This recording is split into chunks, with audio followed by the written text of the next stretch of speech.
I have always had the deep understanding for myself that if anything was going to move forward in my life, that I was going to have to be responsible for making that happen. I know that to be true now and can articulate it as you are responsible for your life.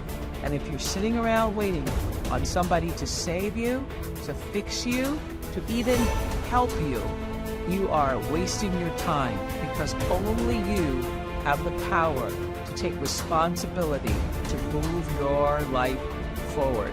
And the sooner you get that, the sooner your life gets into gear. This is what I know from doing 25 years and thousands of interviews on the Oprah show. It does not matter where you come from. I have seen people come out of the desert, walk across the desert, being born in the most dire circumstances. Doesn't matter what your mama did, whether she did or had a PhD or no D. What matters is now, this moment, and your willingness to forgive the past, take responsibility, and move forward. You need activation energy to start the change. That's the key to creating any kind of change. That's the ethical requirement of individual being in the proper sense, is to constantly know that you're not what you could be, to take responsibility for that, and to commit yourself, like body and soul, to the attainment of that ideal. If you think about the times when you're at peace with yourself with regards to how you're conducting yourself in the world, it's almost always conditions under which you've adopted responsibility. The most guilt I think that you can experience is the sure knowledge that you're not even taking care of yourself, so that you're leaving that responsibility to other people. There is no capability difference between you and someone you consider to be an ultimate role model of success. The only difference is they've learned to use their mind and body with more power on a consistent basis. They've learned to manage their state. They've learned to use their body effectively. Whether they know it or not consciously doesn't matter. And they've learned to control their mental focus. Remember, whatever we concentrate our focus on consistently and strive to learn from it and make new distinctions about, we will get great at it. I need you to evaluate yourself and ask yourself the question, how are you wired? When you hear the word notice it, when you have a trial or a tribulation, how are you wired? You hold on to it and you recycle it. Do you realize that every day you thought you wasn't gonna make it? Do you remember them days when you thought it was absolutely unbearable and you thought you wasn't gonna endure that one? Do you know that your survival rate for every last one of them bad days was 100%? You survived every hater. You survived all the evictions. You survived the firings. You survived all the trouble you ever been in. Your survival rate is 100%.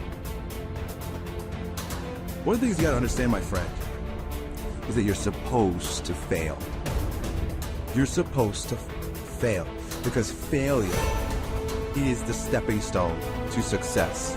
It's not just cliche. Failure is an experience that lends to wisdom that ultimately makes you a stronger version of yourself. Like, until I make my dreams become a reality, I'm not quitting. I don't care how much money I can invest. I'm gonna continue to do this until I become successful. All right, I've got a rule called the show up rule. All right, somebody said you can pretend that you care, but you can't pretend that you're there. The only way you can be there is to show up. And what I'm asking you to do for me, you'll never be a failure if you show up every single day.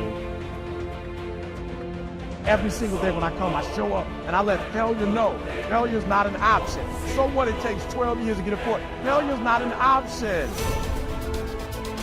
Failure is not an option. You can't even let it speak into your brain. It's not even a second. You have to know that this thing is going to work. Come bad or high water, whatever it is that I set out to do, it may not happen in 6 months, it may not happen in a year, it may not happen in 2 years, but at some point, my dream is going to become a reality. Concentrate every minute like a Roman, like a man, on doing what's in front of you with precise and genuine seriousness, tenderly, willingly, with justice. And on freeing yourself from all other distractions. Yes, you can, if you do everything as if it were the last thing you were doing in your life, and stop being aimless, stop letting your emotions override what your mind tells you. Stop being hypocritical, self-centered, irritable. You see how few things you have to do to live a satisfying and reverent life. If you can manage this, that's all even the gods can ask of you. Do not disturb yourself by picturing your life as a whole. Do not assemble in your mind the many and varied troubles which have come to you in the past and will come again in the future, but ask yourself with regard to every present difficulty, what is there innerable and beyond? Endurance. You would be ashamed to confess it.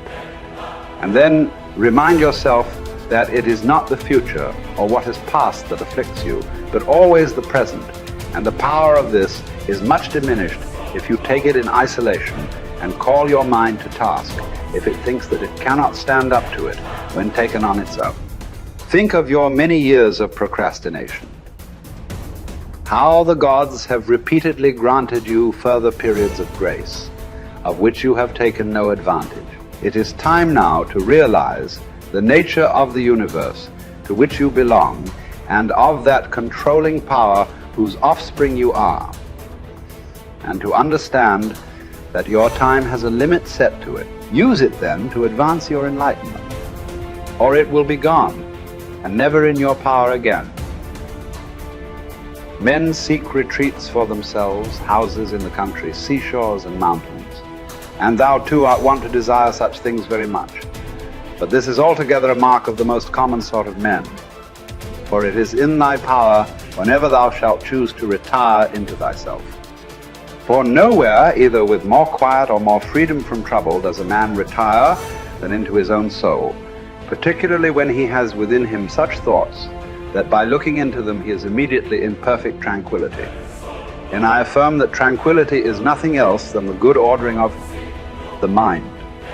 Constantly then give to thyself this retreat and renew thyself, and let thy principles be brief and fundamental, which as soon as thou shalt recur to them will be sufficient to cleanse the soul completely, and to send thee back free from all discontent with the things to which thou returnest.